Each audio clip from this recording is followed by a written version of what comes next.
Hello and welcome to the event on why exceptional employee experience matters. My name is Dr. Amantha Imber and I would love to welcome you. So employee experience is something that I am so passionate about. Let's say bordering obsessed on. So in terms of what I grew up wanting to be a psychologist, which my mum described as being a detective of the mind. But when I enrolled in university and started studying psychology, I kind of assumed that I would become like a clinical psychologist or a counseling psychologist. But I remember in second year uni, I discovered organizational psychology and I completely fell in love with the field. I thought, given how much time we spend at work, like a third of our waking adult lives, around 80,000 hours, I thought, what better cause could there be than to helping people really get more joy and purpose and meaning and satisfaction from that huge amount of time in their lives.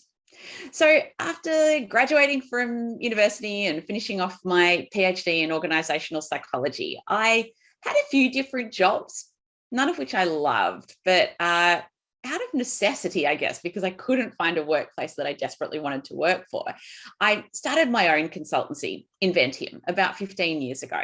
And so Inventium is a behavioral science consultancy where we help companies work better, work more productively, and get more satisfaction from the work that they do. And when I started Inventium, I had two goals. So like one goal was to do really great work with my clients. But the second goal that I had was to, when I eventually started employing people, was to create the best place in the world that any of my team had ever worked. And that has been a driving goal for me for the last 15 years. And for me, like when I think about what I would love to see in the world, I would love to imagine a world where every leader like myself has two goals. They'll have their goal around growing their business or doing the thing that is the, kind of functional area of focus for them, or whatever their main business goal is for their organization, and doing that really well. But I would also love it if every leader had the same goal that I had in terms of wanting to create the best place for their team and their staff to work in the whole universe. I think that things would be a whole lot better. For me, what this has meant, having this goal, is that at Inventium, we are in constant experimentation mode. So for me, being a scientist at heart, it's really exciting having my own business because I don't report to anyone. I don't have to get approval from a boss to do weird and quirky and crazy experiments on the team. I can just do it. So we treat employee experience kind of like a science experiment where we'll have hypotheses or problems that we're trying to solve or challenges that we're trying to tackle. We'll design solutions and we'll test them and we'll see how they go. So probably our biggest and highest profile experiment that we've run in recent times was adopting the 4-day week. So you might be familiar with the 4-day week. It certainly gets a lot of publicity out in the world. So if you're not familiar, the 4-day week is employees are paid 100%, so their full-time salary, but they are expected to work 80% of the hours. So 4 normal lengths, 7.5, 8-hour days, but they are expected to produce 100% productivity. So the same outcomes that you would expect from a full-time staff member. And so that's the 4-day week. So back when the pandemic hit, it was a tricky time for most businesses, including ours. And we thought, what better time than to really double down on our employee experience when life is really hard for almost everybody. And we thought, let's give this a go. So we set a bunch of hypotheses and we ran the 4-day week as a 6-month experiment. And at the end of that 6 months, everything that we had hoped for in terms of all our hypotheses had been supported. So engagement, for example, rose from being in the top 10% for our industry of management consulting to being in the top 1%. Stress levels reduced despite the fact that we were living through a pandemic. And a lot of the team were in Melbourne, which was the lockdown capital of the world, where we spent about 260 days locked down. Job satisfaction increased very significantly, as did intention to stay with Inventium, and we hit our financial targets 2 months early. So it was a massive win. So we since made that experiment and that policy, if you like, permanent. So we've been running the 4-day week for 2 years now, and it's been amazing. And I know for me, I would really, really struggle to go back to a normal 5-day working week. We call the initiative Gift of the Fifth because Friday's the day that we take off, with the theory being that if you can do your job in 4 days from Monday to Thursday, you get the gift of time on the 5th day. And I personally think that there's no better gift than you can give your people than the gift of time. So I'm very keen to get stuck into today's conversation and hear about how 3 very amazing and impressive leaders are thinking about employee experience in their own organizations. So it is time for our first speaker of today. And I would love to introduce Sukhjit Singh Purisha, who is the President and Chief HR Officer of Kotak Mahindra Bank, which is one of the largest banks in India. So he's going to be talking all about how he sees delivering exceptional employee experience within the bank. And I'm sure that you'll have plenty of questions. So if you do, pop them into the Q&A function. Thank you, Dr. Amanta. Excited to be part of this Oracle HCM Summit today. Well, I'm going to share my views for about next 10 minutes or so, and that's the time given to me. I'll start by saying that in the last 2 years especially, we have witnessed a very different phase in our lifetimes, resulting in preponing some of the changes for our workplaces, I would say by at least 3 to 5 years. So what we were planning to do in the next 5 years, some of that we had to do it in the last 2 years, or I would say the first 6 months of pandemic. So these seismic shifts that we have witnessed, not only in our operating models, but I think this has also led to new workways of collaboration and cooperation for all of us. But as they say, that crisis should not be wasted. So the truly agile companies actually sought an opportunity in this adversity and used this period as a catalyst to facilitate the journey for customers by giving them new experiences, and also employees, and largely through digital transformation.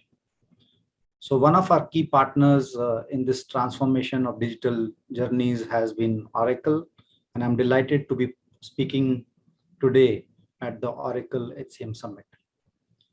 So when this all started about a couple of years back, I think the first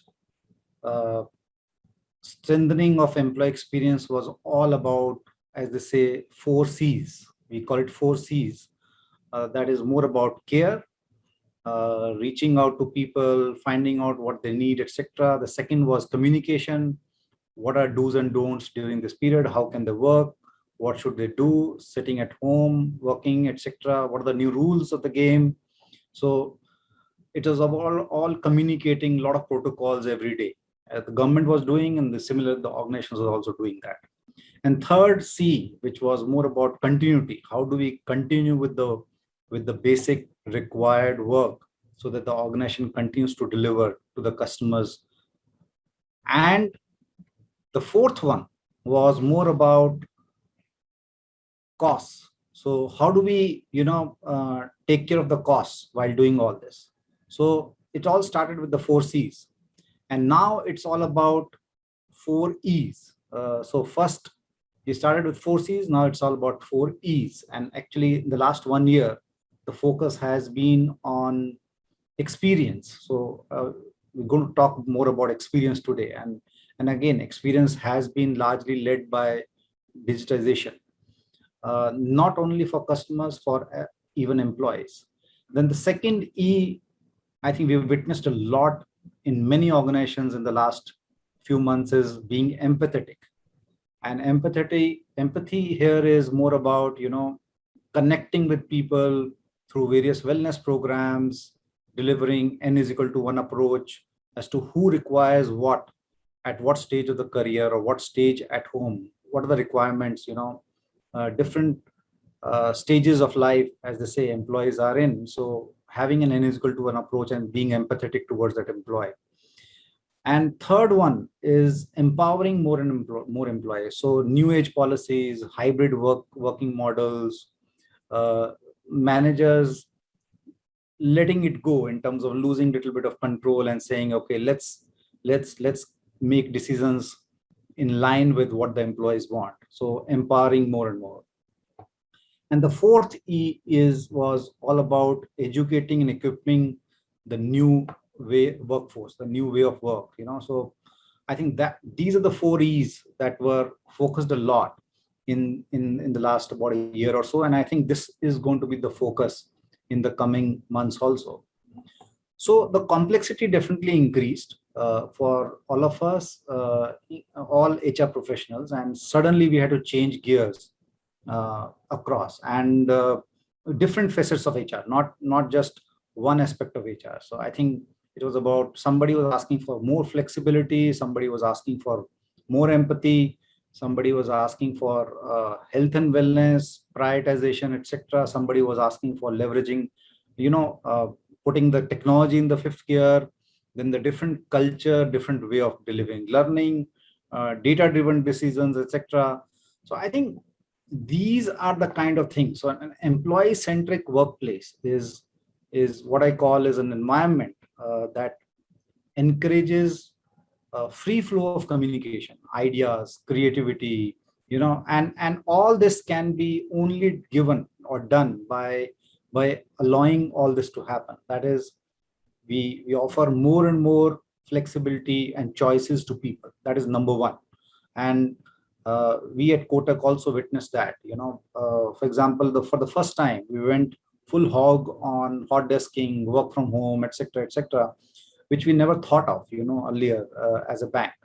And then, how do we be more empathetic and be inclusive workplace? So we said, okay, we launched recently, a new mother benefit, for example. So, and I think nowadays when you to give the reach to any program, okay, whether it's an emotional assistance program, helpline, fitness allowance we launched last year, I think nothing can be done without technology right now. And the technology has been at the core for rolling out, because we have about 60,000 plus employees in the bank. So if you have to reach out to so many people, I think all this was about leveraging technology. So we launched a very unique and interesting initiative, which we called as, DigiQ. And we said, okay, the digital quotient of the company has to go up. And every employee needs to understand the technology better. Every employee needs to understand, how do we deliver through technology? So, and we say that our mobile app is the largest bank branch that we have today. No more, we should not say that, okay, so and so branch in the metro city or the largest city in Mumbai or Delhi is the largest branch, but our mobile app is the largest branch. And we said, okay, let's raise the digital quotient in such a way of employees, even non-customer facing employees, that everybody starts understanding the customer very well and the largest branch very well. So a new way of delivering learning. And of course, HR had to take a lot of decisions basis, data. So data-driven decisions became very, very important. Which location does an employee belong to? how much can we save on the commuting time, how much can we make the employees work from other cities, etc. And what are employee preferences? That is more important. So when I was talking about n is equal to 1 approach, it's about saying what are employees preferences, and my preferences can be different from the other employees in the same role, in the same location, with the same manager. So I think it doesn't matter as to, earlier we used to box people into a role, a location, and a similar and a same manager, but we're now saying that probably, yeah, there is a different approach that we need to follow for the same team members also. So I think with the advent of this new normal, or what you call the next normal, I think we all know, we've seen, we've understood a little bit about, or we've read. I think I'll just share with you the model that probably I refer to most is what you call as understanding the resilience readiness of the organization. And there's a resilience readiness maturity model, etc., that talks about, whether the organization has moved from a technology driven employee experience, from compliance to resilience. I would not say we reached that stage of level 5, what you call resilience, but yes, compliance, efficiency, empowerment, experience, resilience are the 5 stages that talks about. And I think we definitely shifted gears from compliance and efficiency to empowerment and experience. And that's where, we are hovering around somewhere. But I think our empowerment and experience have definitely become the pillars of, driving technology in a different way. And I would like to share one more model here, which I refer to a lot, is the Linda Gretton, from London Business School, talks about 5 levers of responsible automation that we in HR are driving. And these 5 levers of responsible automation are primarily saying that leadership, first is leaders. So leaders take ownership of what we are driving in employee experience through technology. Second, there is a lot of curiosity that gets developed. It's about capturing the people voice on what do they want, where do they want empowerment, what kind of roles we need to redesign, what are the feedback loops that we have. So curiosity is definitely to be captured. Skills, new skills, as I say, HR people need a different skills nowadays. The job descriptions and roles of even HR people are changing nowadays. So we never heard about, data and analytics so much in HR as compared to what we've heard in the last 3 to 5 years. And I think there is a special team, I'm sure, in many of your organizations, which is driving data as an important ingredient for decision making. And there's a lot of analysis that needs to be done around that. So there are new skills that are getting focused on. Inclusion is very, very important. Collaboration is very important. So these are the 5 levers of what you call as driving technology changes in the organization. And I would like to end by saying that,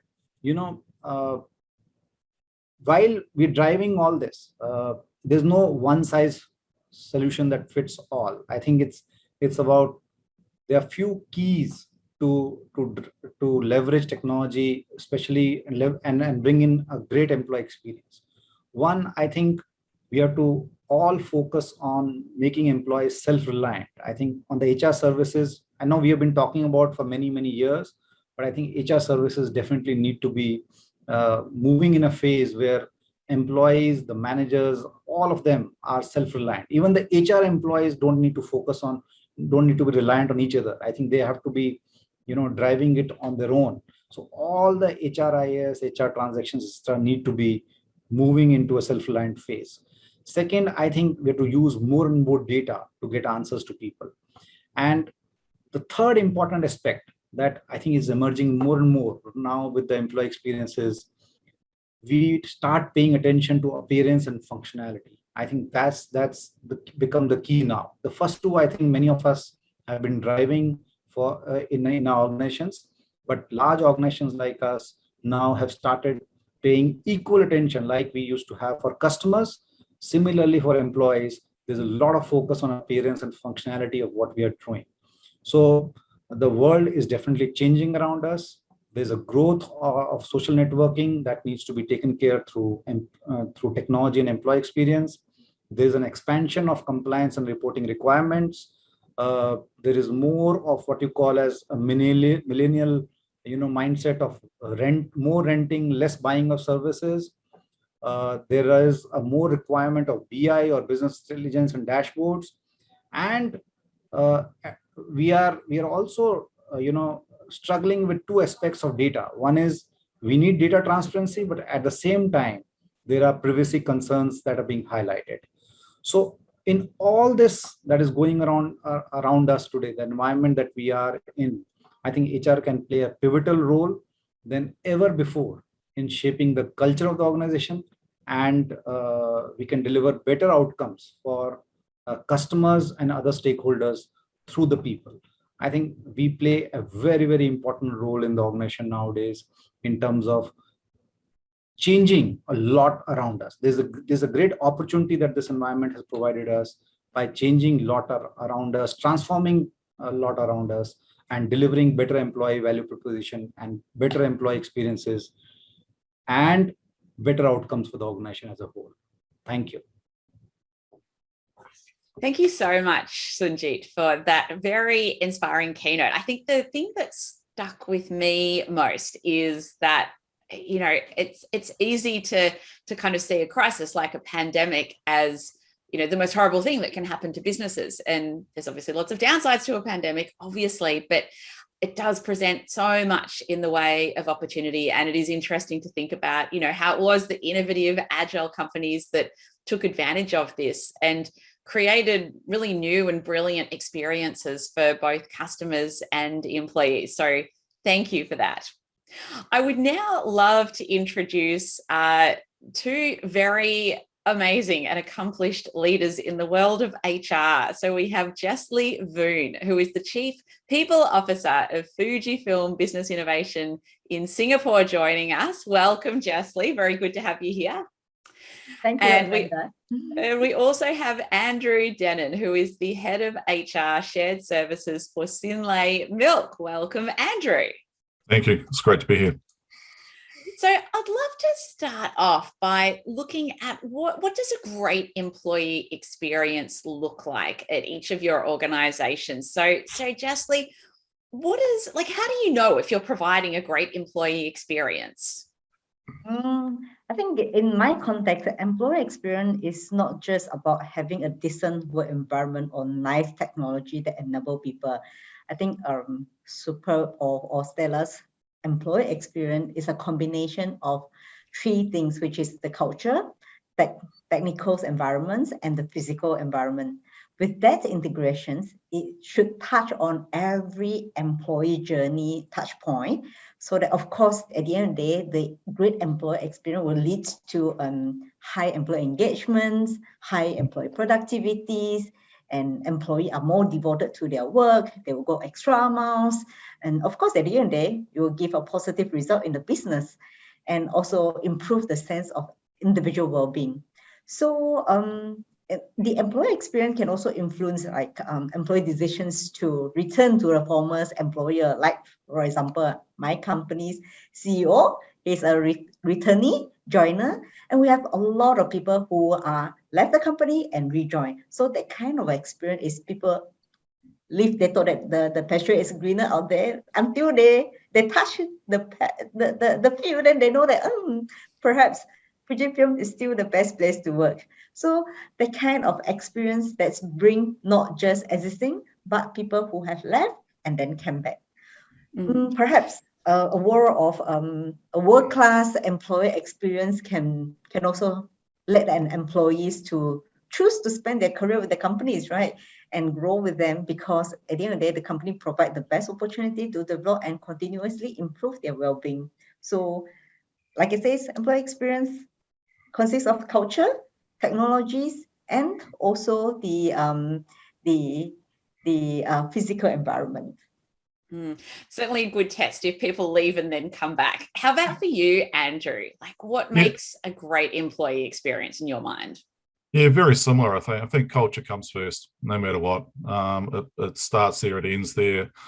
Your employee experience rolls into your employee value proposition, and then that goes into the, you're an employer of choice. So making it engaging, making it enjoyable. I mean, for us, we're a small operation, multiple locations. It's that noise, that environment, that the positivity, that we like to see coming from our employees within the environment right from the start of the day to the end of the day. So it's a seamless transaction across all different areas, your fiscal, your security, your environment, the discussions that they have. It's critical that they are engaged and that they see the consistency when they're involved with people across the organization. They have access to every tool that they need to be able to run their lives, run their jobs. It's no longer is it a position where it's just work. It's got to be across, all balances of life as well. We've got hybrid workers, so how are they sitting within their environments and how they're interacting with the rest of the business and that. So communication access is critical to the other parts that we've looked at already. I'd love to know, like, a really practical level, what some of the most impactful initiatives or policies or practices that you've led at your respective organizations are. Like, I know at Inventium, probably the most impactful HR initiative that we've launched is having the 4-day week, whereby you're paid your full-time salary, but you work 4 normal length days with 100% output expected. So, Andrew, what's been like one or two of the most impactful initiatives, policies, or practices that that you've seen launched? Yeah, we were very fortunate in some ways. You're never fortunate for a pandemic, but we came in about 3 months before it really hit New Zealand with a similar way of working and the flexibility around that works scale, and giving the empowerment back to the employees and the teams on how they managed their work capabilities within the requirements we had, because we've got a plant, we make infant formula, we make nutritional products, etc., etc. So we have a mixture of, some people do have to be on site, they have to be in the plants, they have to make these things, but also we have a part of the workforce that is capable to work wherever they need to, when they need to.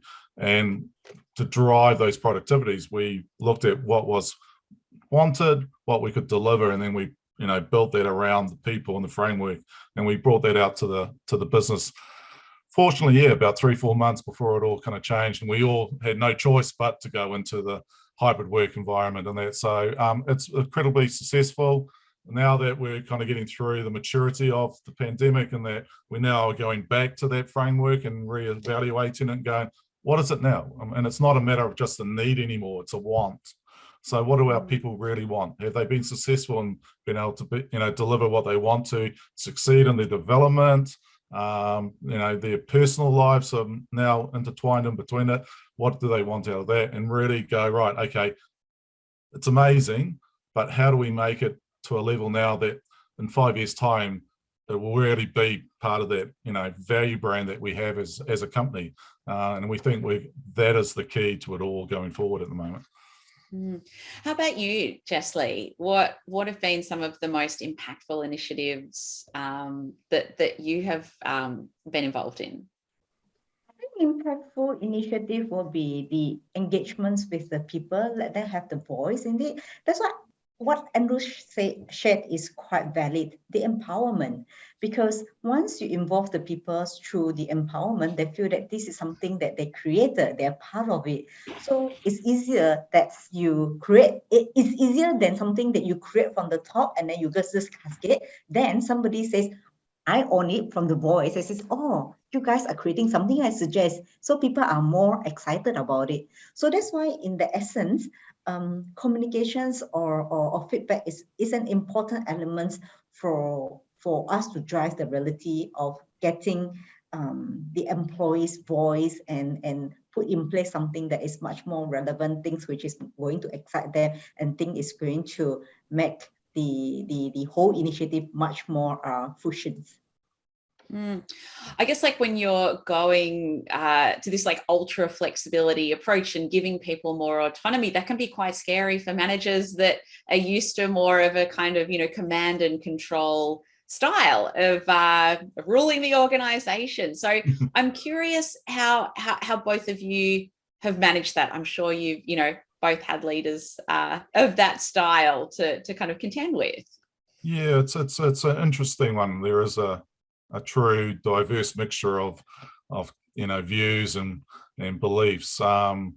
I think it's really just a matter of giving them the tools, the understanding of, resilience is such a big word these days, and, the ability to adapt is critical. So we spend a lot of time looking at what our leaders need, what skills they need to be reskilled in or upskilled in, and communication. Again, Jocely said, it's all about talking. We really open up those channels and given the ability to hear from our leaders. We've increased our gatherings, be it online or fortunately now it's face to face again, which is you just never understood how amazing and wonderful it is to sit in a room with people again and start discussing and talking about things. And I think check-ins are very important as well. We've really formulated our check-ins. We have part of the performance management. We have a regular monthly check-in, but we've also got in between that just general check-ins with leaders and their peers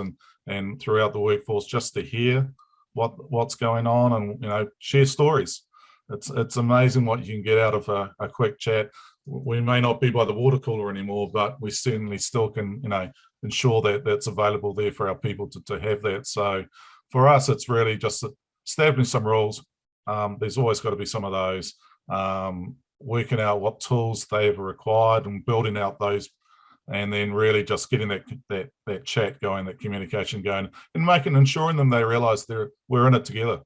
They're not by themselves, because it's so easy in this environment. Everyone is so busy. There's so many important things happening in a day that just give yourself 60 seconds, just breathe.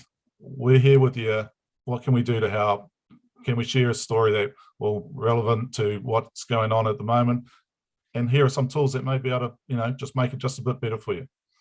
With those check-ins, I'm curious. I hear about so many managers that have check-ins and really they're just status updates and work in progress meetings, and they're not actually deepening connection. Are there frameworks or questions that you encourage the managers to use, or that you use yourself, to make sure that you are actually deepening the connection with those check-ins? Yeah, so there's a base framework around it. We know what's going well, the things you have to ask: what's going well, what hasn't gone so well, what could we done differently, what do you need from me, what can I do for you for the next period of time that will make a difference in that. And the first one, how are you?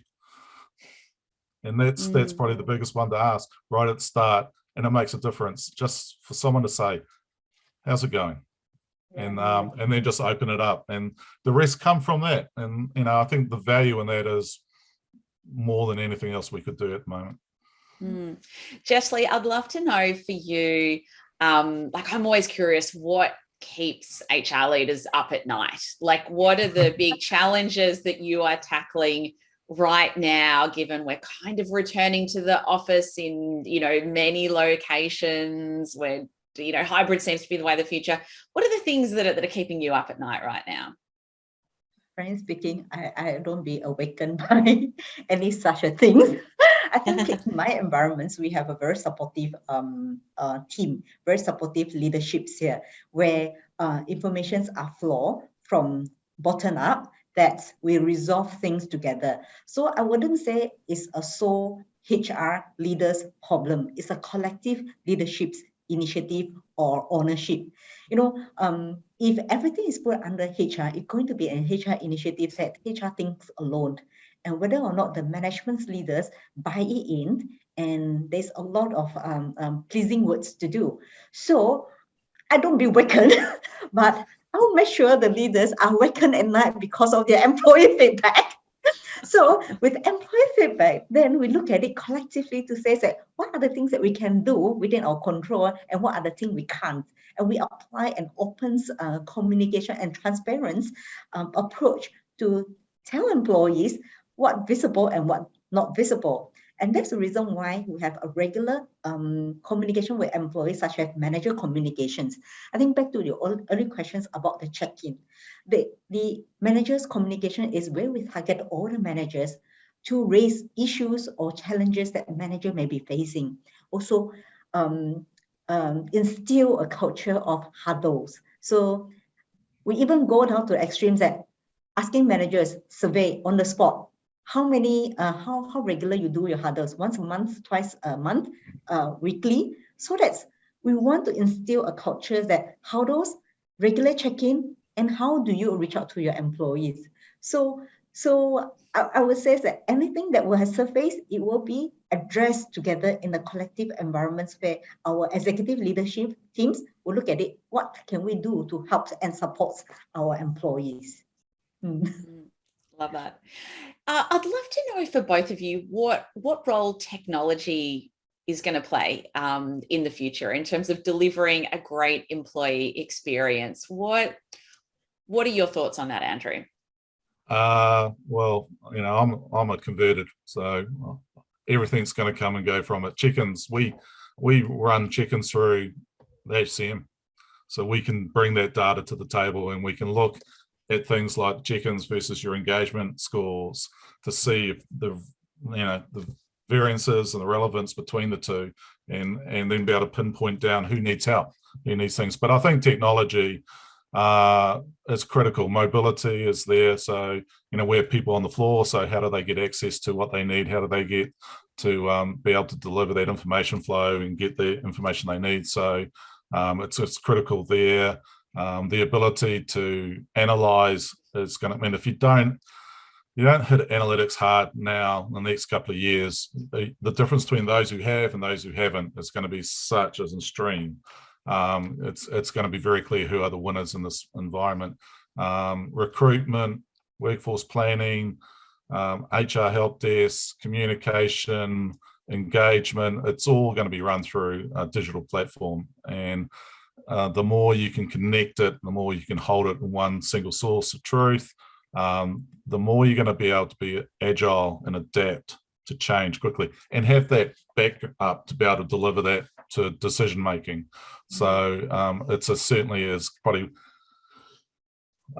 empathy, people, purpose is critical, but you will need technology to be able to drive those decisions. And event cycles are quickening so much more these days that you've just got to be on top of, you've got to be almost in front of it now to be able to get through it and get the decisions made and to move where we need to move. So we are focused heavily down on technology.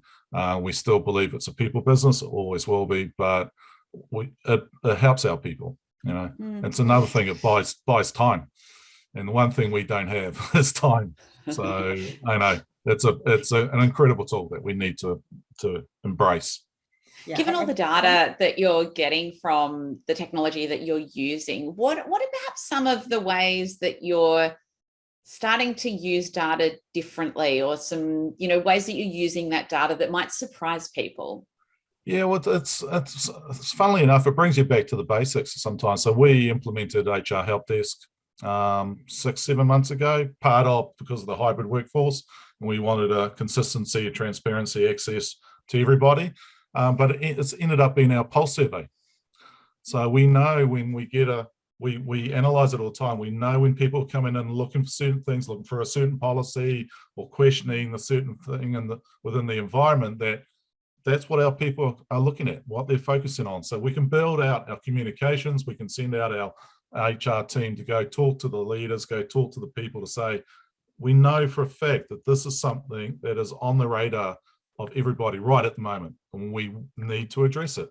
We need to make it very clear. We need to help these people understand what it is that they're looking for. So something very simple that you would never have thought was used for it is something that's really critical to our business. And I had no idea when I put it in there. I put it in there because I wanted to make sure everyone had a chance in every location to get what they needed to, but it's just turned back on us and said, well, actually, this is our driver for a lot of our communications going out to our people. So that's fascinating. I think with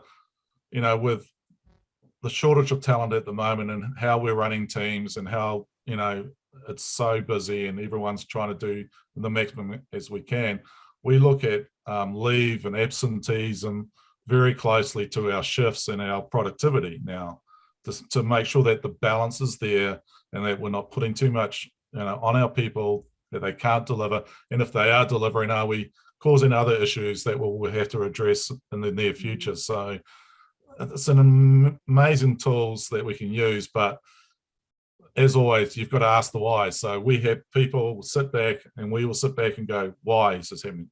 Be curious. Why is that? And we drive down certain rabbit holes and see if it's something there or there's a dead end, but it's just a constant little trigger to have a look and just bring it back together that is making a difference and giving us the ability to move fast. So again, back to time. Yeah. Speaking of which, like, time has flown during this panel discussion. I'd love to know, as my final question for both of you, can I add on to what Andrew has mentioned about the technologies? Because what he said is all about, yes, like a modern technology. What envisage for a good technologies that enables the people to be more productive, of course, like efficiency and innovative.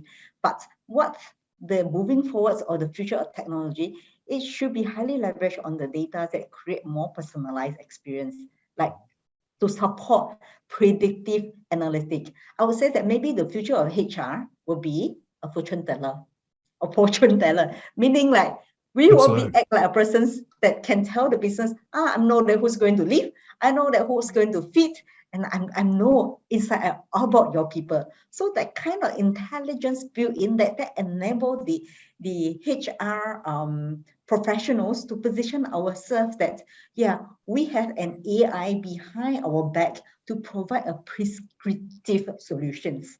So I think that will be a more robust futures that can help to bring us to the future states. Absolutely. Yeah. Thanks for that.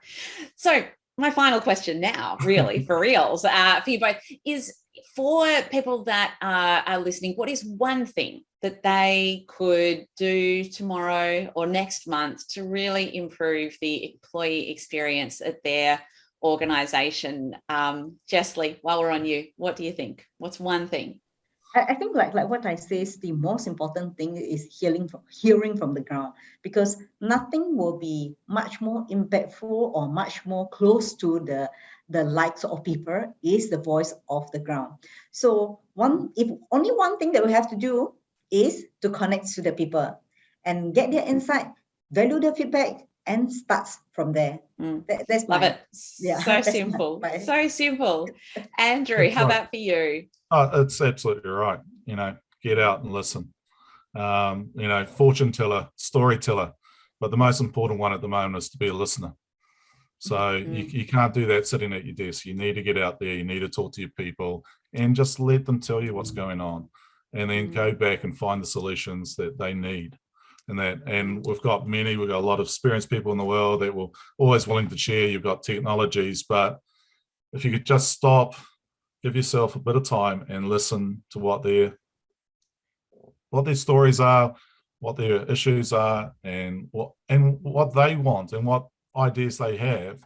I think with all of us, we can certainly get things done quick enough to address them, and encourage them and be kind. I think at the moment, more than anything, just be kind to everybody.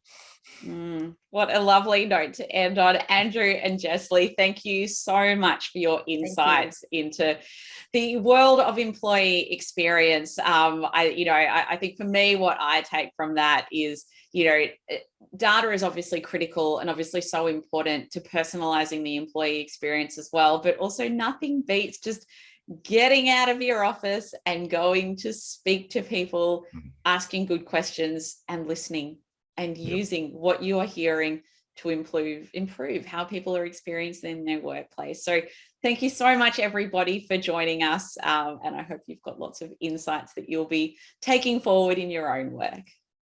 Thank you, Amanda. Thank you. Thank you, Andrew.